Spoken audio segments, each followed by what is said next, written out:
Welcome, friends, to day one, the first day to becoming the 21-day guidebook to discovering your inherent worth and untapped potential. I am so honored that you all have joined me today. So let's not waste another minute. Let's dive right in. Day one was all about discovering that little boy or that little girl within that may have been pushed away for whatever reason. It was encouraging us to look back on fond memories of when we were a child, the things that we loved to do when we were young girls, whatever that looked like, specifically when you were at the age of 8, 9, or 10 years old. And I shared a few of my stories of when I was a young girl and performing in front of my little friend group. I found acceptance and belonging. So I think it's important to discover these things because those things that captivated you in your youth are likely the things that are going to captivate you today. So I think today that as you dig a little and you do a little work and you ask yourself, who was that little girl when you were at the age of 8, 9, or 10 years old? And discover that. And I think you might find that a part of who you are called to today and the gifts and talents that God has placed within you is in that young girl. I love the quote by Mark Twain that says the two most important days in your life are the day you are born and the day that you find out why. I am so glad that you are here because, like me, you have a cry in your heart. A cry in your heart that says, I was made for more than just the daily ho hum drums, wash, rinse, repeat. Though those days are important and they're very much a part of life, like you are here and you are longing to discover that untapped potential. And I want to help you discover that today because it's important and you don't want to just go through life aimlessly wandering around serving in places that you don't belong.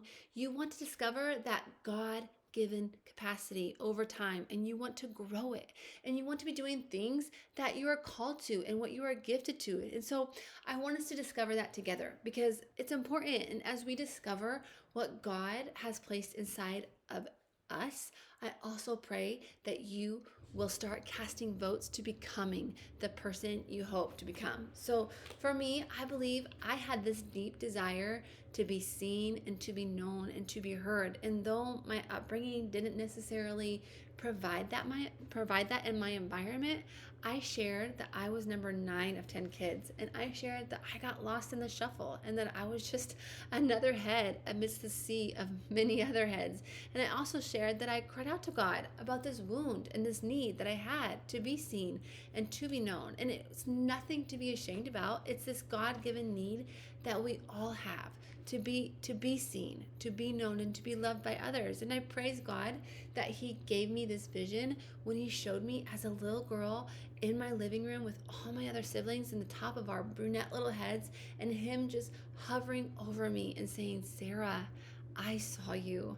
I see you. I knew you and I love you. And I needed to hear it that day. And I pray that God, He will see you in your situation and any pain points in your life when you were a child, and you will experience the presence of God in that moment or in those pain-filled moments where you felt maybe abandoned or ashamed or rejected. Like we all have points of rejection and points of pain, especially growing up. Whether it was you didn't make the tennis team in the 10th grade, or maybe you were the last one picked in gym class, like whatever it was, like those moments, they mark us.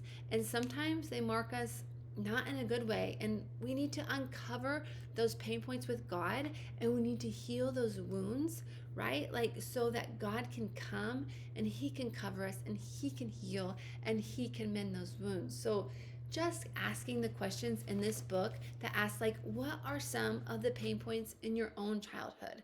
And what do you need to uncover and maybe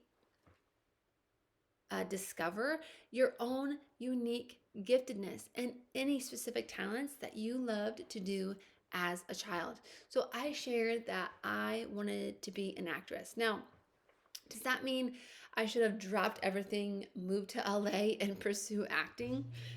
Maybe, but not really. Like, genuinely, I don't really want to become an actress, but I see the need behind the actress.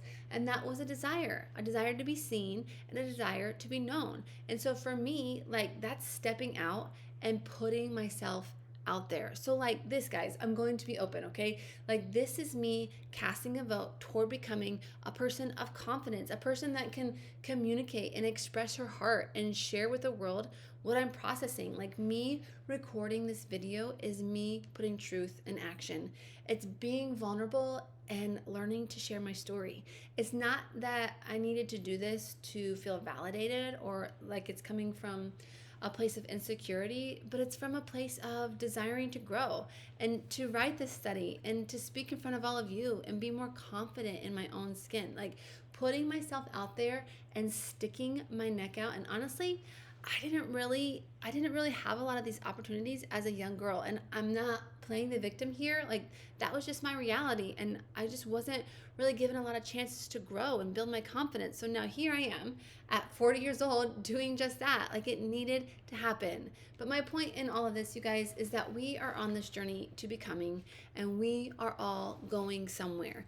But we are also becoming someone. And I think ultimately that is the goal. It's not necessarily where we're going, but it's who we are becoming in the process. And more importantly, just doing this study, my prayer is that you are not doing this alone, that you are doing this in a tight-knit community, even just one other person or two or three other persons that you are sharing and opening up with, that you are asking each other, like, what did you want to be when you were a little girl, specifically at the ages of 8, 9, and 10 years old. And if I can take it another step further, and this is kind of getting into day 2, what was your favorite Disney movie when you were a kid?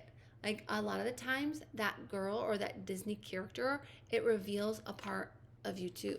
Like, this might be a little far-fetched, and folks might think, well, that's not God. How could God speak through a Disney movie? Well, I think if he can speak through a donkey, maybe he can speak through a Disney movie. So anyway, mine was Ariel. And it was all about Ariel discovering her voice and finding who she was called to be. So in the end, I want to end in the verse of Romans 12:6 that says, in his grace, God has given us different gifts for doing certain things well. So many Christians are passively sitting and waiting on God to do something when he has already given everything you need on the inside to live a victorious life. Like, you are literally called to destroy the gates of hell. And this is not a passive thing. We must live, think, and breathe God's truth and meditate on his truth day and night. The choice is yours, friend. Like, God has given you a gift, and now it's up to you to go and discover the things that he has placed inside of you and go and change the world.